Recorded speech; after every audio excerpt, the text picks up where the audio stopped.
adamın bakilçılığı, insanın tekebbürlüğü, insanın içinin karalığı, insanın birbirine görüpçülük etmeyi, hasadeti, insanı hak keplemeden alıp qalayan, hakkın iyidine düşmeden alıp qalayan ha, ey mümin, Müslüman doğalla.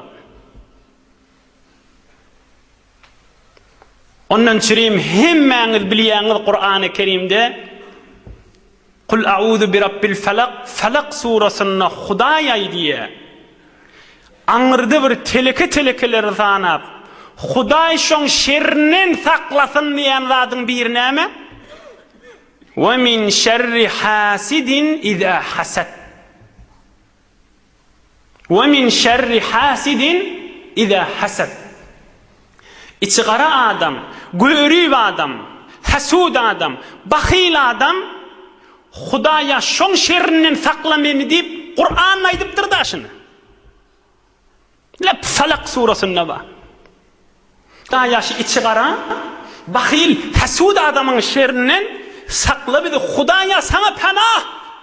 Şon şerrinden sakla bizi deyip Kur'an'la da aydıptır da Resulullah cana. Huday Teala. Ne mi deyip? Çon bir adama bakhil olsa, hasud olsa, içi kara olsa, on iyilinden gıybat etmeye sebep oluyor. İyilinden töhmet etmeye sebep oluyor. 2. İyilinden yalandan gürrünler çıkarmaya sebep oluyor. Bir de günah. Şol adamın bir vakta günah etse, şol halkın yanında yayası geliyor. Bir de günah. Şondan bir gürrün çıksa halkın arasında ağzap güldüresi geliyor. Bir de günah. Şon bir serri gürrün var olsa onun yanına aydası geliyor. Bir de günah. Hasudçılığın dererlerinden hi olmanı şona salam vermeye. Bir de günah. Hasudçılığın dererinden tarap bana salam verse ve aleykini vermeye. Bir de günah. Ay başka gürrün neyme hasudluk imandan alqaltuqa başka gürrünler ağzap vermeyeli.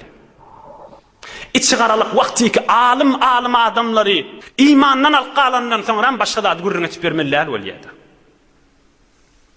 Fakat bir yönü vazifemiz Kul a'udhu bi rabbil falak, Kul a'udhu bi rabbin nas okuyup gide hamal ertir bir gedek akşam bir gedek hi olmani.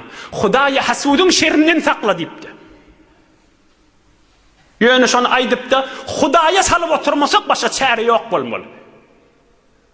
Min Kur'an aydiye, min Allah Teala Resulullah canı terbiyet veriyor aydiye. Ve biz insan Müslümanlara da. Olmasın.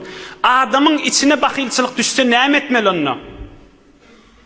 Öz elinde değil bir nefere bakilçılık geliyor öde. Hiç günahı yoktur. Zerredir. Adamın yüreğine bir bakilçılık düşse açık aydiyen hiç günahı yoktur ha. Haçan günahı var? Şol bakilçılığın iyidini tutup gıybat etsen, bakilçılığın iyidini tutup töhmet etsen, bakilçılığın iyidini tutup şonu maskar edecek bolsan, bakilçılığın iyidini tutup şonu sırrını açacak bolsan, bakilçılığın iyidini tutup şona salam vermesen, bakilçılığın iyidini tutup şol adam sana salam verse ve aleykin diymesen, bakilçılığın iyidini tutup onun bunun kafsına aylanıp da şonu bir yavru edin diymesen, yönü yüreğine şeytan bakilçılıklarının saf ayna yalı günahı yok. Açık bilaman. Kur'an'dan delilim ma ve min şerri hasidin idname iza hasad hasadetin yüze çıkarsa Hud Allah diye yönü yüreğini düşünü bilen günahı yok. İza hasad deyiptir Allah Teala. Hasadetini yüze çıkarsa deyiptir. Yüze çıkarmanı öde yüreğine şeytan oklanı bilen günahı yok. Onun için hatırınız cem olsun. Allah'ın kelamından delil aydı o için.